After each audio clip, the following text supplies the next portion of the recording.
कहानी की शुरुआत में हम थियो नाम के एक शैतान लड़के को देखते हैं। वो वीडियो गेम का लालच देकर अक्सर अपना होमवर्क दूसरों से करवाया करता। घर में भी सामने से नई पाइप पे चढ़कर खिड़की से अपने कमरे में घुसता। एक दिन थियो केला खाते हुए छत पर गया और उसने छिलका अचानक नीचे फेंका। तभी एक पोर्टल खुला और केले का छिलका हवा में गायब हो गया। थियो को जब छिलका नीचे गिरने की आवाज नहीं आई तो उसने पीछे मुड़कर देखा। वो कंफ्यूज हो गया और नीचे जाकर चेक किया कि छिलका तो नहीं है यहाँ पे। अब थियो ने अपना रोलर स्केट नीचे फेंका और फिर दोबारा से वही हुआ, वो भी हवा में गायब हो गया। अब थियो की हैरानी और बढ़ गई। उसने एक पत्थर नीचे फेंका और पत्थर भी गायब हो गया। अब वो अपने बड़े भाई ऑस्कर को इस पोर्टल के बारे में बताने गया। उन दोनों के माँ बाप नहीं थे तो अब वो अपनी दादी के साथ रहते थे। खैर इस वक्त ऑस्कर उससे बहुत नाराज था क्योंकि थियो ने उनकी माँ की लिखी हुई कुछ किताबों के पन्ने फाड़कर पेपर रॉकेट बना दिए थे। थियो ने बताने की कोशिश की कि उसे टाइम पोर्टल मिल चुका है, लेकिन ऑस्कर को लगा कि थियो उसका मजाक उड़ा रहा है। दरअसल उनकी माँ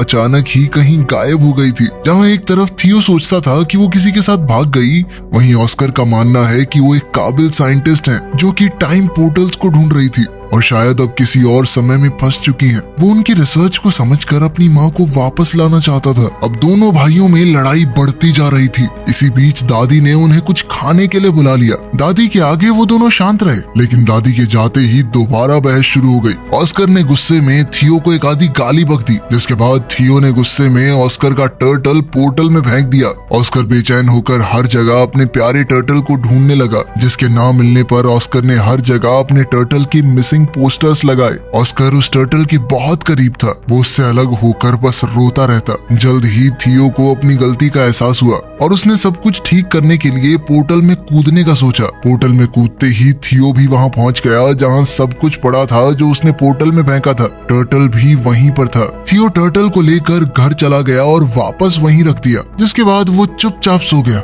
लेकिन अगली सुबह कुछ बहुत अजीब हुआ। थियो अभी सो ही रहा था, लेकिन ऑस्कर काम के लिए तैयार हो गया। अब ऑस्कर की उम्र काफी बढ़ चुकी थी। थियो दरअसल उस पोर्टल की मदद से 1990 से 2022 में आ गया था। यहाँ ऑस्कर एक फिजिक्स का प्रोफेसर है। जल्द ही ऑस्कर डेविड नाम के एक आदमी की दुकान पर कुछ सामान लेने गया। कुछ देर बाद इस दुकानदार की बेटी एलिना भी वहाँ आ गई। डेविड और एलिना काफी समय से अच्छे दोस्त हैं। डेविड बचपन से एलिना को पसंद करता था, बस कभी कह नहीं पाया। एलिना का डाइवोर्स हो चुका था और अब वो 2 बच्चों की माँ थी, लेकिन ऑस्कर के मन में अब भी उसके लिए प्यार था। एलिना ऑस्कर की यूनिवर्सिटी में ही इंग्लिश प्रोफेसर है। घर पर थियो उठा और ऑस्कर को ढूंढने लगा। उसने टर्टल को उठाया और दादी के पास गया। दादी अब काफी बूढ़ी हो चुकी थी और वो थियो को पहचान नहीं पाई। जब ऑस्कर ने थियो को देखा तो वो चौंक कर बेहोश हो गया। जब ऑस्कर को होश आया तो उसने पूछा कि क्या ये सच में तुम ही हो थियो? थियो भी कंफ्यूज हो गया। उसने ऑस्कर से पूछा कि तुम कौन हो और मेरा नाम कैसे जानते हो? ऑस्कर ने बताया कि मैं तेरा बड़ा भाई हूँ, और कौन? अब थियो ये देखकर हैरान रह गया कि तू एक दिन में इतना बड़ा कैसे हो गया बे? थोड़ी बातचीत के बाद उन्हें समझ आया कि थियो किसी तरह 2022 में पहुंच चुका है। उनकी बात उस वक्त के बारे में हुई जब ऑस्कर थियो पर गुस्सा था मॉम के नोट्स फाड़ने के लिए। थियो ने ऑस्कर को अपनी माँ की वो रेड ड्रेस वाली तस्वीर दिखाई।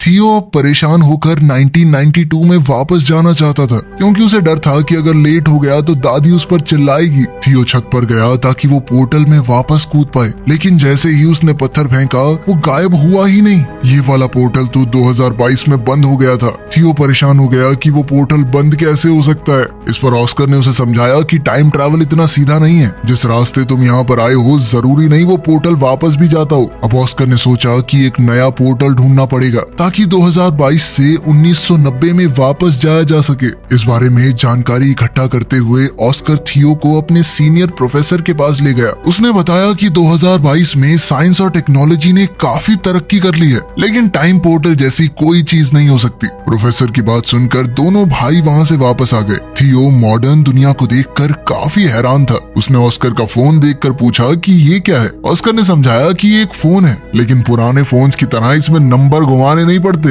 ना ही इसमें कोई तार है। ऑस्कर ने थियो को शांत करवाते हुए कहा कि अभी हमें पोर्टल को ढूंढने पर ध्यान देना चाहिए। तुम्हें 1990 में वापस जाना है कि नहीं? तभी थियो ने ऑस्कर को बताया कि मुझे हाथ से लिखी हुई एक लिस्ट मिली थी माँ के पेपर्स में, जब मैं वो रिसर्च वाले पन्ने फाड़कर रॉकेट बना रहा था। मैंने तुम्हें परेशान करने के चक्कर में वो डिक्शनरी में छुपा दी थी, हो सकता है उसमें कुछ मिल जाए। उन दोनों ने दादी से उस डिक्शनरी के बारे में पूछा तो दादी ने बताया कि उसने वो डेविड को दे दी थी। अगले दिन वो सुबह उठे तो ऑस्कर ने बताया कि वो डेविड से मिलने जा रहा है और थियो को चुपचाप घर पर रहने को कहा कि कहीं जाइयो मत। लेकिन थियो चुपचाप घर से बाहर निकलकर एक बड़े से मॉल में पहुंचा। मॉल में गैजेट्स को देखकर थियो एकदम हैरान हो गया। खास तौर पर उसने वीआर हेडसेट को इस्तेमाल करते हुए गलती से उसे तोड़ दिया। फिर ऑस्कर को वहां बुलाया गया जिसे सारे नुकसान की भरपाई करनी पड़ी। ऑस्कर ने थियो को बात न सुनने के लिए डांटा और फिर वो दोनों डेविड के डिपार्टमेंटल स्टोर में गए वो डिक्शनरी ढूंढने के लिए। डेविड ने बताया कि उसने डिक्शनरी घर पर रखी है। तभी वहाँ एलिना आई। थियो बहुत हैरान है कि एलिना बड़ी होकर इतनी खूबसूरत कैसे हो गई। तभी एलिना ने पूछा कि ये बच्चा कौन है, इसे मेरा नाम कैसे पता। इस पर ऑस्कर ने झूठ कह दिया कि ये मेरे कजन का बेटा है। ऑस्कर ने किसी तरह बात बदली और फिर एलिना ने दोनों को अपने घर में बुलाया जहाँ उसका बेटा बेटी वीडियो गेम खेलने में बिजी थे। थियो इन वीडियो गेम्स को देखकर बहुत इंप्रेस हो गया और एलिना के बेटे जेन के साथ खेलने लगा। ऑस्कर को वो लिस्ट डिक्शनरी में मिल गई तो उसने थियो से कहा कि अब घर चलने का वक्त हो गया है। लेकिन थियो को वीडियो गेम खेलने में इतना मजा आ रहा था तो एलिना ने कहा कि थोड़ी देर खेलने दो इसे, मैं इसे खुद तुम्हारे घर छोड़ने आ जाऊंगी। लेकिन खेलते हुए एलिना के बच्चों ने थियो का मजाक उड़ाना शुरू कर दिया क्योंकि उसे आज के वीडियो गेम्स का कोई आइडिया ही नहीं था। ये लोग तो टाइम भी एलेक्सा से पूछते हैं। वापस जाकर थियो और ऑस्कर काम पर लग गए। छत पर जाकर ऑस्कर ने बताया कि लिस्ट में अलग अलग पोर्टल्स की जगह बता रखी है। इन दोनों ने बताई हुई जगहों पर चीजें फेंक कर टाइम पोर्टल्स को ढूंढने की कोशिश की लेकिन कुछ नहीं मिला। ऑस्कर को लगा उसने कैलकुलेशंस में कुछ गलती की है और वो दोबारा से कैलकुलेशंस करने लग गया। इस दौरान थियो उससे पूछने लगा कि तुम हमेशा अकेले क्यों रहते हो और कोई दोस्त वगैरह नहीं है तुम्हारा, और खासकर एलिना को अपनी फीलिंग्स क्यों नहीं बताई आज तक। ऑस्कर ने कैलकुलेशंस करते हुए जवाब दिया कि भले ही एलिना का डिवोर्स हो गया है लेकिन मुझे नहीं लगता हमारे बीच में बात बन सकती है। बिना ऑस्कर को बताए थियो ने ऑस्कर के फोन से मैसेज करके डेविड, एलिना और एलिना के बच्चों को घर पर डिनर के लिए बुला लिया। जब ये लोग दरवाजे पर आए तो ऑस्कर सबको देखकर चौंक गया। थियो ने बताया कि मैंने सबको फोन करके बताया और ऑस्कर उसकी शैतानी समझ गया। उनकी इस मुलाकात में ऑस्कर और एलिना एक दूसरे के करीब आ गए और अगले दिन एलिना थियो को शॉपिंग भी करवाने ले गई, उसे नए कपड़े दिलवाने। ट्रायल रूम में थियो हमेशा की तरह फुटबॉल की मजाकिया कमेंट्री कर रहा था।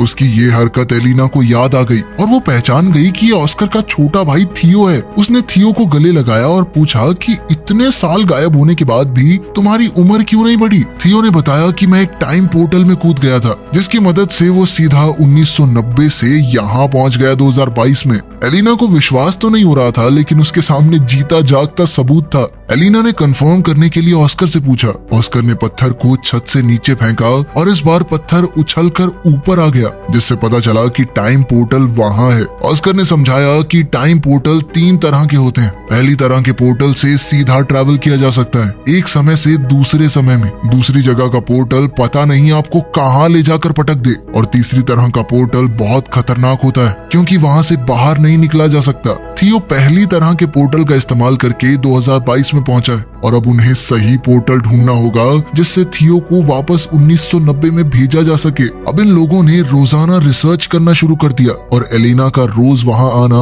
ऑस्कर को अच्छा लगने लगा। वो अकेले में खुशी से नाचने लगा। अब दोनों ने मिलकर सही पोर्टल ढूंढना शुरू किया। एलिना थियो को वापस 1990 में भेजकर कुछ ज्यादा खुश नहीं थी क्योंकि बीते हुए कल को बदलने से शायद उनका फ्यूचर भी बदल जाए। हो सकता है उसके बच्चे कभी पैदा ही ना हो। वो अपने बच्चों से बहुत प्यार करती थी लेकिन ऑस्कर ने उसे वादा किया कि थियो के वापस जाने से तुम्हारी जिंदगी पर कोई असर नहीं होगा। वो पूरी कोशिश करेगा कि एलिना की जिंदगी के साथ कोई छेड़छाड़ ना हो। अब वो लोग सोच में पड़ गए कि किस तरह ऐसा कुछ किया जाए कि दोनों टाइमलाइन जैसी हैं वैसी ही रहें। अब थियो ने दिमाग लगाया और अपनी माँ के लिखे हुए कोऑर्डिनेट्स को क्रैक करने के लिए उसने एलिना के बच्चों की मदद ली क्योंकि अगर वो उनकी मदद से बीते हुए कल में जाएगा तो ये पक्का हो जाएगा कि वो फ्यूचर में पैदा होंगे क्योंकि अगर वो ना होते तो वो कभी पास्ट में पहुंच ही ना पाता। अब तीनों ने मैप का इस्तेमाल करके एक बीच का रास्ता ढूंढा जो थियो के हिसाब से एक टाइम पोर्टल है। उसकी मदद से वो 1990 में वापस जा सकता है। एक्साइटेड होकर थियो ने बीच के पानी में छलांग लगा दी और ना चाहते हुए भी ब्रेंडा और नेथन को उसके साथ कूदना पड़ा। किनारे पर पहुंचते ही वो सब हैरान रह गए क्योंकि वो शहर जहां से वो आए थे वहां अब सिर्फ पहाड़ थे, जिससे ये पता चला कि अभी वहां पर शहर बसा ही नहीं है। मतलब वो पास्ट में तो पहुंच चुके थे, लेकिन बदकिस्मती से 1990 की बजाय ये लोग और भी पीछे 1949 में आ चुके हैं। अब एक अनजान जगह पर फंसे हुए वो तीनों ये समझने की कोशिश कर रहे थे कि आखिर उनके साथ हुआ क्या। दरअसल इन तीनों ने दूसरी तरह के पोर्टल का इस्तेमाल किया था जो उन्हें किसी भी रैंडम समय में पहुंचा देता है। वहीं 2022 में परेशान एलेना ने ऑस्कर को फोन करके बताया कि थियो और दोनों बच्चे गायब हैं। ऑस्कर ने बताया कि शायद उन्हें 1990 वाला पोर्टल मिल गया है और अब ऑस्कर और एलेना को भी उन्हें वापस लाने के लिए वहां जाना होगा। 1949 में इन तीनों के पास ना तो पैसे हैं, यहाँ पर उनका फोन भी काम नहीं कर रहा और तो और अब तीनों बच्चे भूख से भी परेशान थे। तभी ब्रेंडा और नेथन ने दिमाग लगाया कि हम अपने गैजेट्स का इस्तेमाल करके एक mind reading magic show perform कर सकते हैं। नेथन थोड़ा दूरी पर बैठ गया और ब्रेंडा ने अपनी आंखें बंद कर ली। थियो एक बोर्ड पर नाम लिखकर सामने खड़ा हो गया। अब वायरलेस ईयरफोन्स का इस्तेमाल करके नेथन ने नाम पढ़कर ब्रेंडा को बताया और लोगों को लगा कि ये जादू है। लड़की बिना देखे नाम कैसे बता रही है, इसके पास जरूर कोई शक्तियां हैं। ऑडियंस बहुत खुश हुई और सब तालियां बजाने लगे। इससे उनके पास पैसे तो आ गए, लेकिन जल्द ही पुलिस ने ये सब देख लिया। पब्लिक में बिना परमिशन ऐसा कुछ काम करने की मनाही थी। थियो ने जैसे ही पुलिस को आते देखा, उसने अपने साथियों को वहां से भागने का इशारा किया और तीनों तुरंत वहां से निकल गए। भागते हुए एक अनजान आदमी ने इन तीनों को किडनैप कर लिया और किसी अनजान जगह पर ले गया, जिससे अब इन बच्चों की जान पहले से और भी ज्यादा खतरे में थी। उधर 2022 में थियो और एलेना को 1990 के पोर्टल की एंट्री मिल गई। दोनों ने हाथ पकड़े और पोर्टल में कूद गए। एलेना सच में टाइम ट्रैवल करके ऐसा महसूस कर रही थी मानो सपना देख रही हो। 1990 में थियो के मिसिंग पोस्टर हर जगह लगे हुए थे। 1949 में बच्चों को किडनैप करके वो आदमी एक ऐसी गैंग के पास ले आया जो सरकार के विरुद्ध थी। गैंग के लीडर ने पूछा कि इन बच्चों को यहाँ क्यों ले आए, तो इस आदमी ने बताया कि ये बच्चे गैंग का सीक्रेट कोड जानते हैं। थियो ने कंफ्यूजन में पूछा कि कौन सा सीक्रेट कोड वर्ड। उस आदमी ने बताया कि जो सीटी की आवाज थियो ने पुलिस से भागने के लिए निकाली थी वो इस गैंग का कोड वर्ड है। ये सीटी थियो को उसकी दादी ने सिखाई थी। तभी गैंग की एक जवान औरत वहां आई। ये थियो की दादी है। जब वो जवान थी, थियो को पता चला कि उसकी दादी कभी इस गैंग की मेंबर थी। यहीं से उन्होंने वो सीटी बजानी सीखी है और उनसे थियो ने किसी को बताया नहीं कि ये उसकी दादी है, क्योंकि सब उसे पागल समझते, लेकिन वो इस औरत के गले लग गया। ये गैंग गवर्नमेंट के खिलाफ है, लेकिन लोगों की भलाई के लिए काम करती है और उनका इन बच्चों को कोई नुकसान पहुंचाने का इरादा नहीं था। इसीलिए वो तीनों अभी के लिए वहां सेफ हैं। दूसरी तरफ 1990 में ऑस्कर और एलेना बच्चों को ऑस्कर के घर में ढूंढ रहे थे, लेकिन वहां तो कोई भी नहीं था। अचानक उन्हें किसी की आवाज आई और दोनों कबर्ड में छुप गए। ये छोटा ऑस्कर है जो थियो के खो जाने के दुख में रो रहा है। फ्यूचर से आए ऑस्कर को ये देखकर बहुत दुख हुआ। 1949 में तीनों बच्चे उस गैंग के रहन सहन में ढलने शुरू हो गए थे, क्योंकि उन्हें लग रहा था कि वो जिस पोर्टल से यहाँ आए हैं वापस नहीं जा सकते। थियो की जवान दादी भी उनके साथ है, इसलिए थियो को ढलने में ज्यादा मुश्किल नहीं हो रही थी। थियो ने मौका देखकर अपनी दादी से कहा कि हमारे साथ एक फोटो ले लो और साथ ही अपनी दादी से कहा कि इस फोटो को हमेशा संभाल कर रखना। जब आप बूढ़े हो जाओगे तब भी इसे फ्रेम करवा के रखना। इससे साल 1990 में दादी के फोटो फ्रेम में अचानक चेंज आ गया। अब इस फोटो में थियो, ब्रेंडा और नेथन भी दादी के साथ हैं। थियो ने 1949 में इस फोटो के पीछे टाइम पोर्टल के कोऑर्डिनेट्स भी लिख दिए, जिससे 1990 में मौजूद ऑस्कर और एलेना को उसे ढूंढने में मदद मिल जाए। अब ऑस्कर और एलेना को लगा कि उन्हें वापस 2022 में जाना होगा ताकि वो सही पोर्टल से 1949 में पहुंच सकें और तीनों बच्चों को बचाकर वापस ला सकें। एक बार 1949 में पहुंच गए तो सब लोग 2022 में जाएंगे और वहां से थियो को 1990 में वापस भेज देंगे। ऑस्कर और एलेना पहले 2022 में वापस गए और थियो के दिए हुए कोऑर्डिनेट्स का इस्तेमाल करके 1949 में पहुंचे। वहां थियो ने दादी की गैंग के मेंबर्स को बताया कि उसका भाई ऑस्कर उसे लेने आएगा, इसलिए दो लोग पहले ही वहां खड़े थे। दादी की सिखाई हुई सीटी जब इन लोगों ने बताई तो उसका रिस्पॉन्स ऑस्कर ने वैसी ही सीटी बजा कर दिया, जिसके बाद ऑस्कर और एलेना को दादी की गैंग के पास ले जाया गया। एलेना अपने बच्चों को ठीक हालत में देखकर बहुत खुश हुई, लेकिन थियो अब वापस नहीं जाना चाहता था। उसे अब 1949 में ही अच्छा लग रहा था। ऑस्कर को यह सुनकर बहुत बुरा लगा। उसने थियो से कहा कि माना भाई हम दोनों लड़ते हैं, लेकिन इसका मतलब ये तो नहीं कि एक दूसरे से प्यार नहीं करते। वो नहीं चाहता उसका छोटा भाई उसे छोड़कर चला जाए। ऑस्कर ने कहा कि तेरे जाने के बाद मैं कितना समय तुझे याद कर करके रोया हूँ, तू सोच भी नहीं सकता। तभी वहाँ उनकी यंग दादी आ गई। ऑस्कर उसे देखकर हैरान था, लेकिन कुछ बोला नहीं। अब इन सबको 2022 में वापस जाने का टाइम पोर्टल ढूंढना है, इसलिए गैंग का एक आदमी उन्हें गाड़ी में छोड़ने जा रहा था। ये आदमी और कोई नहीं बल्कि ऑस्कर और थियो के दादाजी हैं। जल्द ही उन्हें 2022 में वापस जाने का पोर्टल मिल गया और अब ऑस्कर ने थियो को वापस 1990 में भेजने की तैयारी कर ली। वो वाला पोर्टल वो पहले ही ढूंढ चुके थे उस कंस्ट्रक्शन साइट पर। थियो वापस नहीं जाना चाहता था क्योंकि 1990 में उसके पास कोई नहीं है। उसके माँ बाप नहीं थे, वो बहुत अकेला महसूस करता था। उसने ऑस्कर से कहा कि मैं अब तुम्हारे साथ रहना चाहता हूँ, तुम मुझे थोड़ी थोड़ी पापा की याद दिलाते हो। ऑस्कर ने बड़े प्यार से थियो को गले लगा लिया और समझाया कि 1990 वाला ऑस्कर भी बहुत अकेला है, उसे थियो की वहाँ बहुत जरूरत है। अगर तुम अच्छे से रहोगे तो मैं वादा करता हूँ कि मेरा छोटे वाला वर्जन भी तुम्हारा बहुत ध्यान रखेगा। ना चाहते हुए भी थियो 1990 में चला गया, जहां उसके वापस आने से ऑस्कर की खुशी का ठिकाना ही नहीं रहा और उसकी दादी ने भी उसे बहुत प्यार किया।